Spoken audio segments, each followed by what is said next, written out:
إن الحمد لله نحمده ونستعينه ونستغفره ونؤمن به ونتوكل عليه ونعوذ بالله من شرور أنفسنا ومن سيئات أعمالنا من يهده الله فلا مضل له ومن يضلله فلا هادي له ونشهد أن لا إله إلا الله وحده لا شريك له ونشهد أن سيدنا ونبينا ومولانا محمدا عبده ورسوله صلى الله تعالى عليه وعلى آله وأصحابه وسلم تسليما كثيرا كثيرا أما بعد فقد قال الله تعالى في القرآن المجيد أعوذ بالله من الشيطان الرجيم بسم الله الرحمن الرحيم قل إن كنتم تحبون الله فاتبعوني يحببكم الله ويغفر لكم ذنوبكم والله غفور رحيم.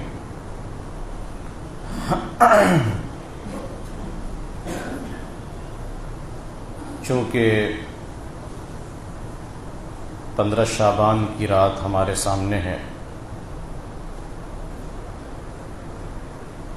اس لیے آج سورہ کہف کی تفسیر روک دی جا رہی ہے. اصحاب کہف کا واقعہ جو آج مکمل ہونے کو تھا، انشاءاللہ اگر موقع ملا تو پھر اگلے جمعے میں اس کی تکمیل کی جائے گی. شب برات جسے ہم کہتے ہیں، اس کے تعلق سے کچھ باتیں یاد رکھنی چاہیے. ابھی جو میں نے خطبے میں آپ کے سامنے آیت پڑھی ہے، بظاہر شب برات سے اس کو کوئی مناسبت نہیں ہے،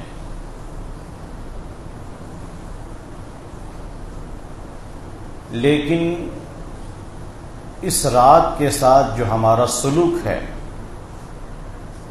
اس پر نظر ڈالتے ہوئے آیت شریفہ کو بڑی مناسبت ہے. اللہ رب العزت ارشاد فرماتے ہیں کہ اے پیغمبر، آپ اعلان کر دیجئے اگر تم اللہ سے محبت کے دعوے دار ہو تو میری اتباع کر کے دکھاؤ. میری اتباع کرو گے تو اللہ تعالیٰ تم سے محبت بھی کرنے لگیں گے اور تمہارے گناہوں کو معاف بھی کر دیں گے. آپ صلی اللہ علیہ وسلم کی اتباع مسلمانوں کو بہت مشکل معلوم ہوتی ہے. نام ضرور لیتے ہیں کہ ہم فلاں کے امتی ہیں، بہت ہی فخر کے ساتھ آپ صلی اللہ علیہ وسلم کا نام اپنے جملوں میں، اپنی باتوں میں، بیانات میں، اپنی دعاؤں میں لیا جاتا ہے، لیکن جب ان کی اتباع اور ان کی سنتوں پر عمل کی باری آتی ہے تو بہت افسوس کے ساتھ یہ کہنا پڑتا ہے کہ مسلمان اس وقت اپنے پیغمبر کو پیچھے کر دیتے ہیں. یہ رات جو ہمارے سامنے ہے، اس کے تعلق سے آپ صلی اللہ علیہ وسلم نے کچھ باتیں مثبت بتائی ہیں اور کچھ باتیں منفی. مثبت کا مطلب کہ بھئی یہ رات مقدس ہے، اس میں یہ خوبیاں ہیں اور اس کی یہ فضیلتیں ہیں. اور منفی پہلو کیا ہے؟ فلاں فلاں فلاں فلاں فلاں وہ اس رات کے اجر سے محروم رہیں گے، ان کے لیے کچھ نہیں ہے. جب کسی چیز کے بارے میں دونوں پہلو سامنے آ جائے تو ہمیں بہت زیادہ غور کرنا چاہیے اپنے بارے میں کہ منفی پہلو سے جو حضور نے گفتگو کی ہے اور فلاں فلاں کو جو باہر کر دیا ہے کہ ان کے لیے نہیں ہے، کہیں میرا شمار ان لوگوں میں تو نہیں ہے جن کو اس رات کی فضیلت نہیں ملنے والی. سب سے پہلے بنیادی طور پر آپ یہ سمجھیں، اس رات کے تعلق سے جو احادیث پائی جاتی ہیں سند کے لحاظ سے کچھ کمزوری، کچھ ضعف ان حدیثوں میں پایا جاتا ہے۔ اب جن لوگوں نے صحیح ضعیف کو بنیاد بنا کر دین کو سمجھنے کی کوشش کی، ان لوگوں نے اس رات کو بالکل اپنے اس عمل سے نکال دیا کہ ہمارے عمل کے لیے یہ رات ہے ہی نہیں اور اس میں فضیلت کی کوئی ایسی چیز نہیں۔ چنانچہ آپ نے سنا ہوگا کہ عرب ممالک کے اندر بہت زیادہ اس رات کا چرچا نہیں پایا جاتا۔ جو لوگ ان کے نقش قدم پہ چلتے ہیں، ہمارے بر صغیر میں رہنے والے مسلمان بھی انہی کی نقل کرتے ہیں، اور اس رات میں ان کے یہاں کوئی خاص اہتمام نہیں ہوتا۔ ہمارے بعض قریبی لوگوں کے بارے میں جو ہمارے نظریے سے کچھ اختلاف رکھتے ہیں، یہ سنا گیا کہ وہ سیر و تفریح کے لیے اس رات کو نکل گئے اپنے اہل و عیال کے ساتھ، یہ آپ کے پڑوس میں دیگھا وغیرہ ہے، وہاں سیر و تفریح کے لیے چلے گئے، یہ بتانے کے لیے کہ اس کی کوئی فضیلت نہیں ہے۔ دوسری طرف مسلمانوں کا ایک بڑا طبقہ ہے جو اس رات کو اس انداز میں مناتا ہے کہ نمبر 1 پر مسجدوں کو چراغاں کرنا اور بہت زیادہ لائٹ وغیرہ لگا کر ایک خاص اہتمام کرنا، یہ تو اپنی جگہ پر ہے ہی۔ باضابطہ عبادتیں مقرر کی گئی ہیں کہ اس رات میں یہ عبادت ہوگی۔ 12 رکعت آپ نے سنا ہوگا، ہم اپنے بچپن سے سنتے چلے آ رہے ہیں، 12 رکعت نماز، شب برات کی 12 رکعت نماز۔ اچھا، بڑی عجیب انداز میں یہ نماز پڑھی جاتی ہے، ہر 2 رکعت کے بعد 100 مرتبہ تیسرے کلمے کی تصحیح پڑھی جاتی ہے۔ سبحان اللہ، مخصوص انداز ہے، خاص وقت میں شروع کی جاتی ہے، 12 بجے گا، انتظار کریں گے، 12 بجے پھر نماز شروع کریں گے۔ خوب اچھی طرح سمجھ لیجیے، اس رات کی فضیلت کا تو بالکل انکار نہیں کر سکتے۔ روایات اگرچہ سندن ضعیف ہیں، ہم اس بات کو تسلیم کرتے ہیں، لیکن محدثین نے ایک قاعدہ بیان کیا ہے کہ جب بہت ساری ضعیف روایتیں کسی مسئلے میں سامنے آ جائیں تو پھر وہ روایتیں حسن کے درجے میں ہو جاتی ہیں، کیونکہ عقل یہ تقاضا کرتی ہے کہ فلاں بھی یہی کہہ رہا ہے، فلاں بھی یہی کہہ رہا ہے، فلاں بھی یہی کہہ رہا ہے، وہ صاحب بھی کہہ رہے ہیں، وہ یہ بھی کہہ رہے ہیں، آخر 8-10 آدمی سب ایک ہی بات کیوں کہہ رہے ہیں؟ کہنے والے اگرچہ کمزور درجے کے ہیں، لیکن سب الگ الگ سندیں سب کی ہیں، الگ الگ اساتذہ ہیں، الگ الگ شاگرد ہیں، اور سب ایک ہی بات بیان کر رہے ہیں۔ اس کا مطلب یہ ہے کہ یہ بات بے بنیاد نہیں ہے، کچھ نہ کچھ اس کی حقیقت ہے۔ عقل کی روشنی میں یہ بات بالکل طے شدہ ہے کہ بے بنیاد بات زیادہ لوگ نقل نہیں کر سکتے اسے، اس لیے محدثین کو یہ قاعدہ بنانا پڑا کہ ایسی روایت ضعف کے درجے سے نکل کر حسن کے درجے میں آ جاتی ہے اور اس لائق ہو جاتی ہے کہ اس سے دلیل پکڑی جا سکے، اس پر عمل کیا جائے۔ چنانچہ ہمارے علماء محققین نے شب برات کی فضیلت کو مانا ہے اور اس کی عبادت کا اہتمام کیا ہے اور امت کو اس کی ترغیب بھی دی ہے،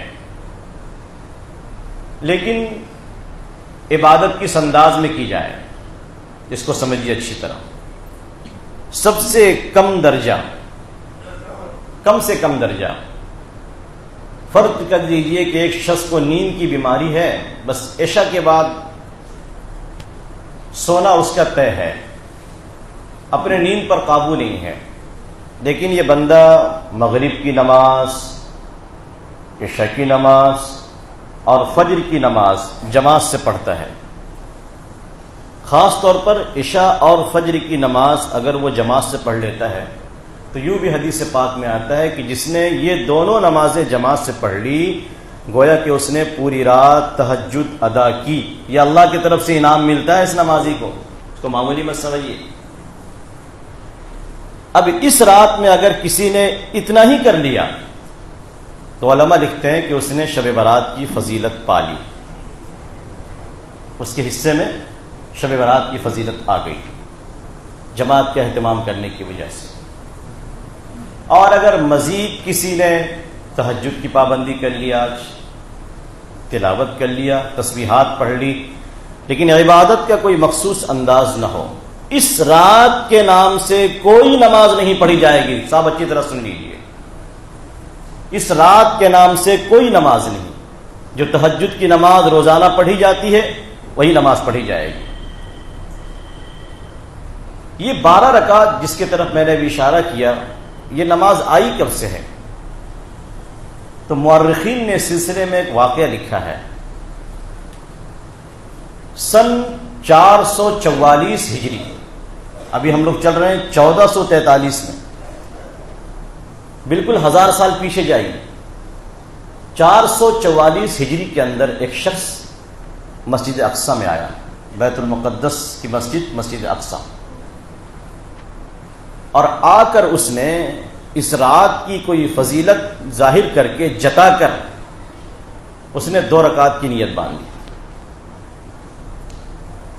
اب وہ ایک شعر ہے نا، میں اکیلا ہی چلا تھا جانب منزل مگر راہ رو آتے گئے اب کارواں بنتا گیا. یہاں بھی ایسے ہی ہوا. اب اس نے نیت باندھی، کوئی دوسرا شریک ہو گیا.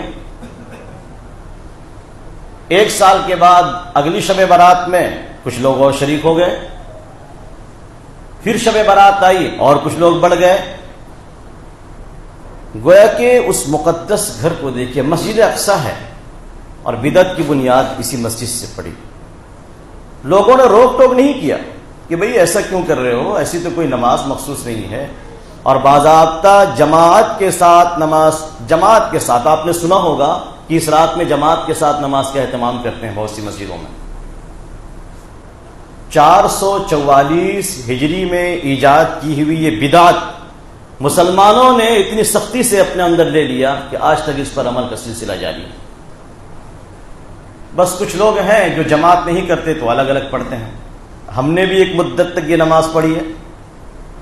جب صحیح علم نہیں تھا تو بڑے اہتمام سے جاتے تھے اور یہ 12 رکعت ادا کرنا جیسا کہ فرض سمجھتے تھے. اگر کسی نے ادا نہیں کیا تو اس پہ تنقید کی جاتی تھی، کسی نے اپنی رات کو ضائع کر دیا. تو یہ بنیادی بات ذہن میں رکھنا ہے کہ عبادت کا کوئی بھی خاص طریقہ مقرر نہیں ہے. اب رہ جاتی ہے بات قبرستان جانے کی. تو بھئی انصاف کی بات یہ ہے کہ جب اللہ کے پیغمبر نے کوئی ٹولی نہیں بنائی، آپ نے صحابہ کرام کو اس طرح خبر نہیں دی کہ چلو میرے ساتھ جنت البقیع چلتے ہیں. حضرت عائشہ کے یہاں آپ کی باری تھی، وہ فرماتی ہیں کہ میں جب درمیان رات میں اٹھی تو میں نے آپ کو تلاش کیا، اب بستر پہ نہیں تھے، تو میرے دل میں کچھ خیال آ گیا کہ پتہ نہیں کہاں ہیں آپ. تلاش کرتی ہوئی نکلی تو بغل میں دیکھا جنت البقیع میں آپ موجود ہیں. تو آپ نے فرمایا عائشہ تمہیں کیا لگا تھا اللہ اور اللہ کے رسول خیانت کریں گے؟ یعنی تم نے کہیں یہ تو نہیں سمجھ لیا کہ میں تمہاری باری میں کسی اور بیوی کے یہاں چلا گیا تھا؟ اس کے بعد آپ نے فرمایا عائشہ یہ جو رات ہے 15 شعبان کی رات، یہ ایک مقدس رات ہے اور اللہ تعالیٰ اس میں گنہگاروں کی مغفرت کرتے ہیں. اور آپ نے فرمایا قبیلہ بنو کلب، عرب کا ایک مشہور قبیلہ جس کے اندر بکریاں بہت زیادہ ہوتی ہیں، قبیلہ بنو کلب کی بکریوں سے بھی زیادہ اللہ تعالیٰ لوگوں کی مغفرت فرماتے ہیں. بس اس حد تک. آپ صلی اللہ علیہ وسلم کے اس عمل کے بعد بھی جبکہ یہ بات لوگوں کے سامنے آ چکی تھی، صحابہ کرام نے پھر بھی اس طریقے کا اہتمام کچھ بھی نہیں کیا قبرستان جانے کا. اب اگر کسی کو اصرار ہے حدیث پر عمل کرنے کا تو زندگی میں ایک بار چلا جائے، مگر ایک مسئلہ ذہن میں رکھیے، جب کسی جائز کام کو، مستحب کام کو امت اگر بدعات کے دائرے میں داخل کر دے، وہ بدعت ہو جائے، خرافات بن کر رہ جائے، تو ایسے جائز اور مستحب کام سے بھی اپنے آپ کو بچانا ضروری ہے. ہمیں لگتا ہے کہ شاید اسی لیے ضد میں آ کر علماء عرب نے اس رات کی فضیلت کا انکار کر دیا. ہم نہیں مانتے بھئی، ایک مستحب چیز کے لیے اتنے خرافات ہم نہیں مانتے، جاؤ انکار کر گئے. اس لیے کہ ظاہر بات ہے ایک کام اگر وہاں سے ہوتا ہے تو مضبوط دلیل بن جاتی ہے. کچھ چیزیں جو اس رات کے بارے میں بتائی جاتی ہے کہ تقدیر لکھی جاتی ہے اور رزق کو تقسیم کیا جاتا ہے اور موت و زندگی کے فیصلے ہوتے ہیں، ان چیزوں کے بارے میں بعض علماء محققین کا یہ خیال ہے کہ ان چیزوں کا تعلق شب قدر سے ہے، شب برات سے نہیں۔ اگرچہ بعض روایات میں شب برات کے اندر ہی ان چیزوں کا تذکرہ ہے، لیکن حضرات محققین فرماتے ہیں کہ یہ چیزیں شب قدر میں انجام پاتی ہیں۔ سب سے زیادہ قابل غور پہلو یہ ہے کہ چلیے اس کی فضیلت 1000 بار تسلیم، اور بالکل عبادت کرنی چاہیے، عبادت گھروں میں کیجیے، مسجدوں میں نہیں۔ نفل عبادات کی گنجائش مسجدوں میں نہیں رکھی گئی ہے۔ جن کے پاس گھر چھوٹے ہوں، بعض لوگ ایسے ہوتے ہیں کہ ایک کمرے کے سوا ان کے پاس کچھ بھی نہیں ہے، گھر کی عورتیں نماز پڑھیں گی تو وہ کہاں پڑھیں گے؟ ایسے حضرات اگر عبادت کی نیت سے مسجدوں کی طرف آ جاتے ہیں تو گنجائش نکالی جا سکتی ہے، لیکن جن کو اللہ نے وسعت دی ہے وہ مسجد نہ آئیں۔ سنت یہ ہے کہ اپنے گھروں میں وہ اہتمام کریں گے۔ اللہ کے پیغمبر نے اعتکاف کیا ہے اور شب قدر مسجد میں، لیکن شب برات آپ کی ساری اپنے گھر میں، ایک بھی مسجد میں ثابت نہیں، جبکہ یہ حجرہ شریفہ ہے، یہ مسجد ہے۔ حجرے سے نکلیں گے دروازہ مسجد میں کھلتا ہے، اس کے باوجود بھی آپ مسجد میں نظر نہیں آئے۔ عبادات تو انجام ضرور دیجیے، لیکن اللہ کے پیغمبر نے جن بد نصیبوں کے بارے میں اشارہ کیا ہے کہ فلاں فلاں فلاں اس کی فضیلت سے محروم رہیں گے، ایک نظر اس پر بھی ڈال لیجیے۔ پہلا شخص المشرک باللہ، اللہ کے ساتھ دوسرے کو شریک کرنے والا۔ اب ظاہر بات ہے کہ یہ اسلام کا اپنا نظام ہے، یہ سب فضیلتیں اور یہ آفر اسلام کے ماننے والوں کے لیے ہے، مشرکین اور کافرین کے لیے یہاں کوئی گنجائش نہیں ہے۔ جو چیز عبادات کے طور پر ہو وہ مسلمانوں کے ساتھ خاص ہوا کرتی ہے۔ اب دنیا چاہے جتنا بھی اعتراض کرے کہ زکوٰۃ کی رقم تم کافروں کو کیوں نہیں دیتے ہو، صرف مسلمانوں کا حق کیوں ہے، ان کو ہی جواب دیجیے کہ زکوٰۃ ہمارے یہاں ایک بنیادی عبادت ہے۔ جس طرح زکوٰۃ کی رقم ہم تم سے نہیں مانگتے، مسلمانوں سے ہی وصول کرتے ہیں، لہذا خرچ بھی مسلمانوں میں ہی ہوگا۔ ایک حکمت کے تحت غیر مسلموں میں زکوٰۃ کی رقم تقسیم کرنے کی اجازت دی گئی تھی، لیکن جب وہ حکمت ختم ہو گئی یہ مسئلہ بدل دیا گیا کہ اب زکوٰۃ کی رقم صرف مسلمانوں کے لیے۔ تو فضیلت کی چیزیں یہ مسلمانوں کے لیے ہوتی ہیں، کافر و مشرک کے لیے نہیں۔ نمبر 2 المشاحن، دوسروں سے بغض و کینہ رکھنے والا، دوسروں سے بغض و کینہ رکھنے والا۔ حدیث پاک میں ہے کہ کہا جاتا ہے فلاں فلاں کو چھوڑ دو، ان کے آپس کے اختلافات ہیں، انتظار کرو، اگر یہ آپس میں مل جاتے ہیں تو فضیلت ان کو حاصل ہوگی، اور اگر پوری رات گزر جاتی ہے اور پھر آپس میں ان کا ملاپ نہیں ہوتا، یہ نہیں ملتے، تو اس رات کی فضیلت سے محروم ہو جاتے ہیں۔ اور اسی سے ملتی جلتی تیسری چیز قاطع رحم، قاطع رحم، رشتے کو توڑنے والا۔ بعض جگہ پر شریعت جو ہے نا ہم سے بہت بڑی قربانی مانگتی ہے۔ رشتے ناطے میں جو بگاڑ پیدا ہوتا ہے اس کی اصلاح بہت آسان نہیں ہے۔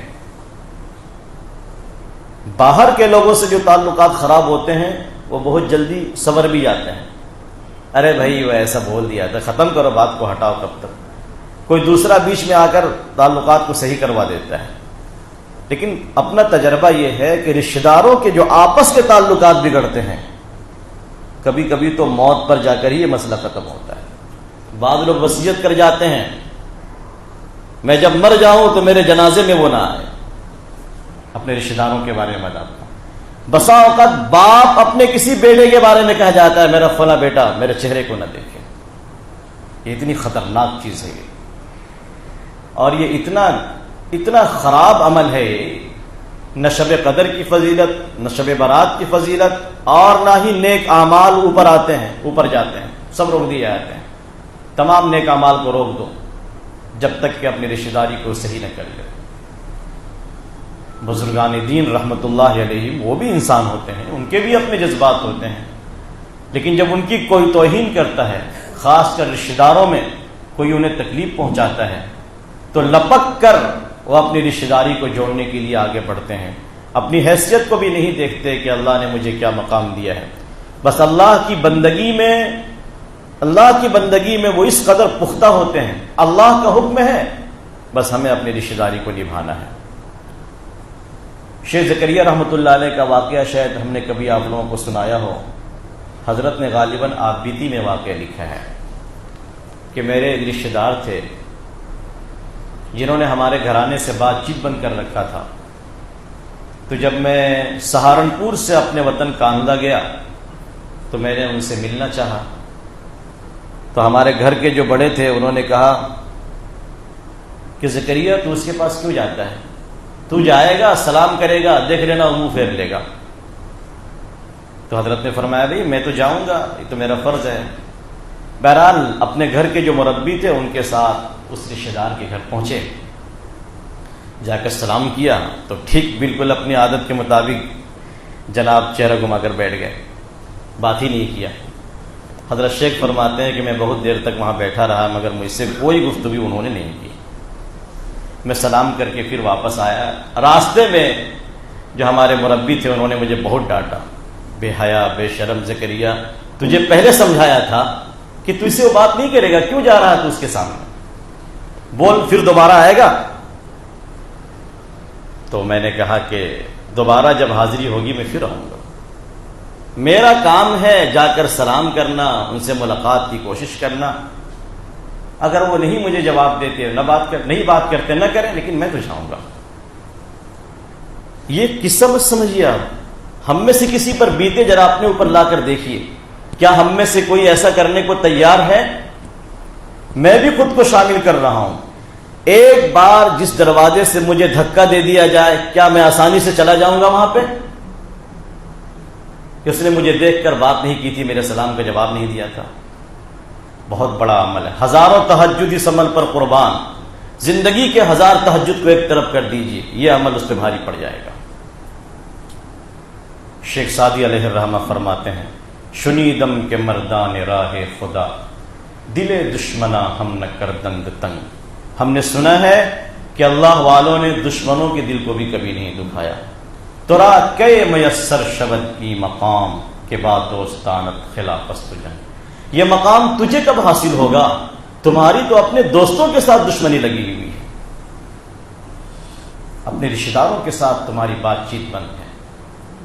رمضان کا مہینہ سامنے ہے. جو حضرات بھی کسی وجہ سے اس بیماری کے شکار ہیں اور اس گناہ میں ملوث ہیں، آج اللہ صحت کر لیجئے کہ اس رات کے آنے سے پہلے چند گھنٹے باقی رہ گئے ہیں.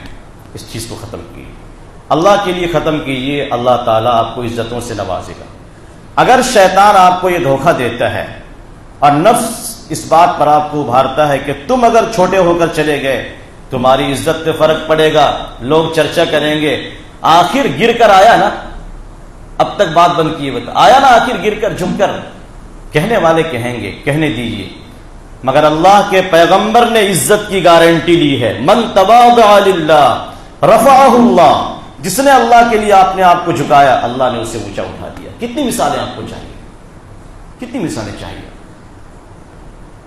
اللہ کے واسطے ان چیزوں کو مت دیکھیے. ایک جگہ اس موضوع پر ہماری گفتگو ہوئی تھی رشتہ داری کے اوپر.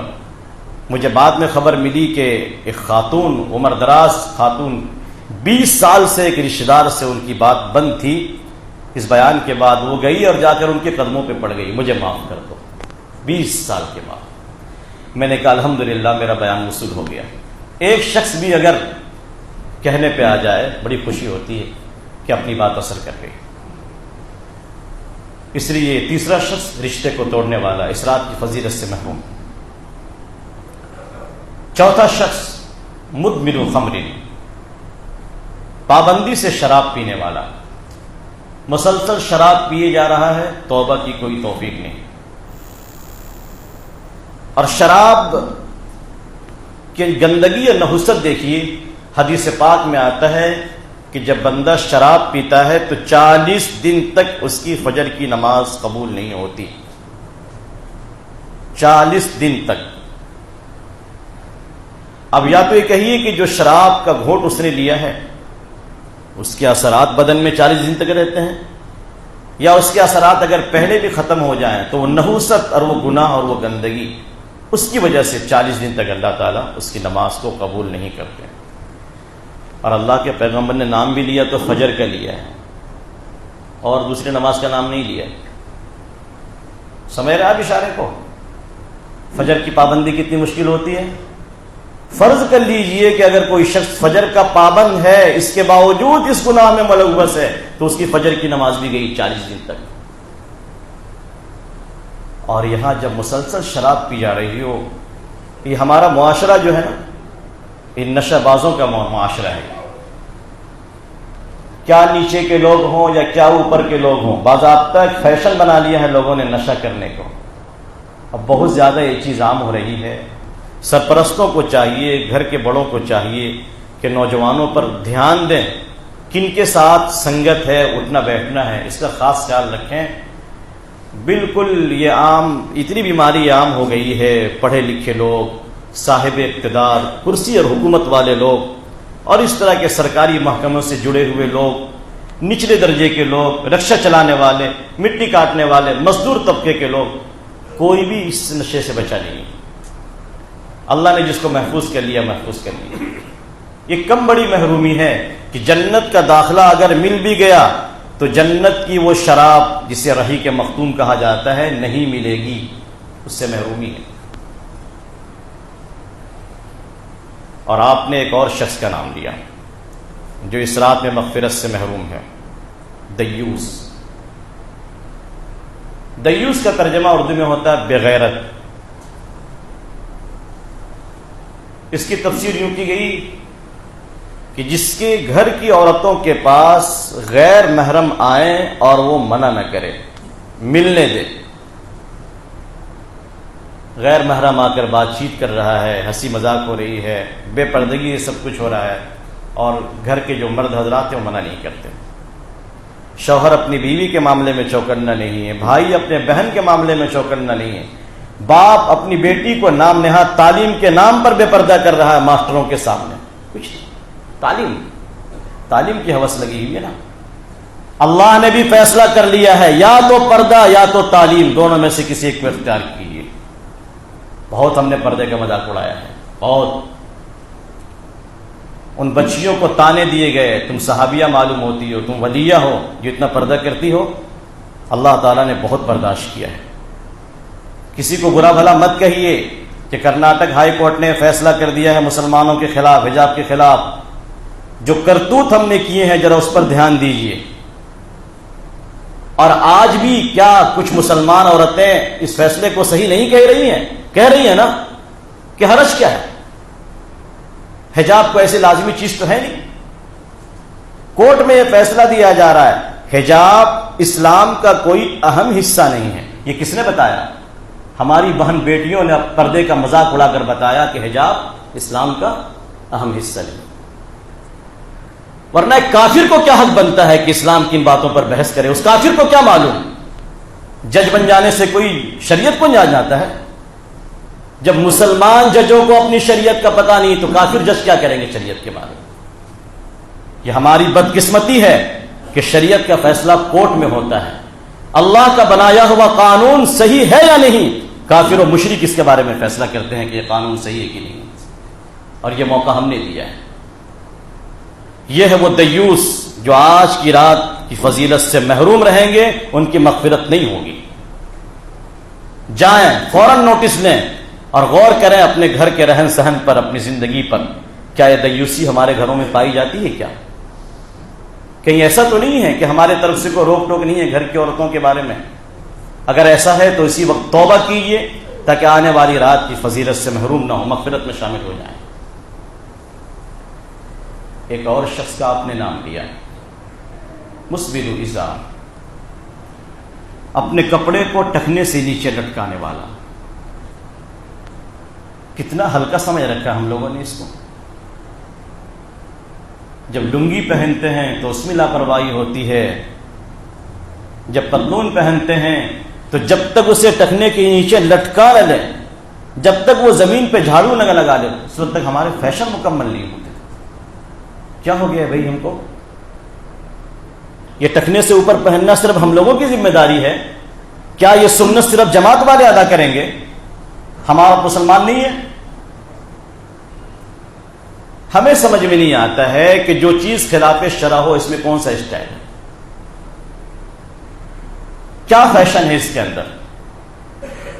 اگر کسی کو آپ صلی اللہ علیہ وسلم کے دیے گئے حلیے سے ہٹ کر اور دیے گئے پہناوے سے ہٹ کر فیشن نظر آتا ہے تو ہمیں 100 بار معاف کیجیے گا، شریعت کی روشنی میں اس کے دماغ کے علاج کی ضرورت ہے۔ علاج کروائیے اپنا، کہ جس طریقے کو اللہ کے پیغمبر نے کہا تھا کہ اس پر اللہ کی لعنت برستی ہے، جس طریقے کو اللہ کے پیغمبر نے کہا تھا کہ وہ حصہ جہنم میں جائے گا، جس پر اللہ رب العزت نے ایک شخص کو زمین میں دھسا دیا، صحیح البخاری کی روایت ہے، بینما رجل یمشی مسبل ازارہ، اسی درمیان کے ایک آدمی زمین پہ چل رہا تھا، اس کے کپڑے ٹخنے سے نیچے لٹک رہے تھے، اللہ تعالیٰ نے اسے زمین میں دھسا دیا، فَهُوَ يَتَجَلْجَلُ بِهِ إِلَى يَوْمِ الْقِيَامَةِ، قیامت تک زمین میں دھستا چلا جائے گا، سلسلہ بند نہیں ہوا ہے، ابھی چلتا چلا جا رہا ہے۔ اور بنیاد کیا بتائی آپ نے؟ کپڑے کو ٹخنے سے نیچے لٹکانا۔ ایک بات اور سن لیجیے یہاں پہ، اللہ کے رسول فرماتے ہیں الاسبال فی الازار والقمیص والعمامہ، کپڑے کو لٹکانے کا تعلق لنگی اور پاجامے سے بھی ہے، کپڑے کو لٹکانے کا تعلق کرتا یعنی جبے سے بھی ہے، اور لٹکانے کا تعلق پگڑی سے بھی ہے۔ ہمیں معاف کیجیے گا، بہت افسوس کے ساتھ کہنا پڑتا ہے، ہم نے قریب سے خود نہ دیکھا ہوتا تو اس کو الزام سمجھتے ہیں، اپنی آنکھوں سے ہم نے اپنے عرب مسلمانوں کو دیکھا، جبے سلواتے ہیں ٹخنے سے نیچے، پورا معاشرہ اس میں گرفتار ہے۔ میں صرف بر صغیر ہندوستان پاکستان کے مسلمانوں کو نہیں کہہ رہا ہوں، یہ ان کی بھی اسٹائل دیکھیے، جبے ٹخنے سے نیچے جا رہے ہیں، کیا وہ معاف کر دیے جائیں گے؟ اور بعض پیر صاحب بس پوچھئے مت، ان کی پگڑی کا کنارہ اتنا لمبا ہوتا ہے کہ مریدین ہوتے ہیں اٹھانے کے لیے، مرید نے اٹھا لیا تو ٹھیک ہے، ورنہ پگڑی کا کنارہ نیچے لٹک رہا ہوتا ہے۔ اللہ کے پیغمبر قربان جاؤں، آپ کی اس نصیحت پر، آپ کی فراست پر ایسا لگتا ہے کہ آپ نے محسوس کر لیا تھا اس طرح کے لوگ بھی آئیں گے، ورنہ یہ بات تو کہیں سے تسلیم نہیں کر سکتی عقل کہ پگڑی میں آخر لٹکانا کیسے پایا جا سکتا ہے، پگڑی اتنی نیچے کہاں ہوتی ہے؟ لیکن اپنے آنکھوں سے ہم نے دیکھا ہی نہیں دیکھا ان چیزوں کو، ان حرکتوں کو، کہ جب بس چلا تو پگڑی کو بھی لوگوں نے لے لیا اور اس سے لٹکانا شروع کر دیا ٹخنے کے نیچے۔ اور آج تو مسلمانوں کا ایک طبقہ اس سنت کا مذاق اڑاتا ہوا کہتا ہے بڑے بھائی کا کرتا اور چھوٹے بھائی کا پاجامہ، باضابطہ سنت پر عمل کرنے والوں کا مذاق اڑایا گیا، اور جب ان سے کہا جاتا ہے کہ یہ تو حرام ہے، ایسا نہیں کرنا چاہیے، تو ہمیں وہ حدیث سناتے ہیں کہ جب نماز میں تم جاؤ تو اپنے کپڑے کو مت موڑو، اللہ کے پیغمبر نے نماز میں کپڑا موڑنے سے منع کیا ہے، یہ حدیث ہمیں سنائی جاتی ہے۔ اور یہ حدیث انہوں نے نہیں سنا اب تک، شاید ان کو چینل میں نہیں بتایا گیا تھا، جس چینل سے یہ دین سیکھتے ہیں نا، اس چینل میں ان کو نہیں بتایا گیا کہ جو شخص اپنے کپڑے کو لٹکا کر نماز پڑھتا ہے ٹخنے کے نیچے، اس کی نماز قبول نہیں ہوتی، سنن ابو داؤد کی روایت۔ یہ بھی بتا دیتے تھوڑا سا، موڑنے والا تو بتا دیا موڑنا نہیں چاہیے، حدیث کا مطلب کچھ اور تھا، کپڑا کس طرح موڑنا چاہیے، موڑنے کا مطلب کیا ہے وہ علماء نے اس کی پوری وضاحت کر دی ہے، اس کا اس سے کیا تعلق ہے۔ کبھی یہ کہتے ہیں کہ ہماری مثال صدیق اکبر کی طرح ہے، جب حضرت صدیق اکبر نے کہا تھا یا رسول اللہ میرے کپڑے ٹخنے کے نیچے آ جاتے ہیں، جب بہت زیادہ خیال کرتا ہوں چڑھا کر رکھتا ہوں تب تو ٹھیک ہے، ورنہ وہ پھر نیچے آ جاتے ہیں، تو آپ نے فرمایا کہ انک لست ممن جر ازارہ خیلا، ابو بکر تم ان لوگوں میں سے نہیں ہو جو اپنے کپڑے تکبر کے طور پر لٹکاتے ہیں، تم ان لوگوں میں سے نہیں ہو، یہ تمہاری مجبوری ہے۔ تکبر کی پہچان کیا ہے؟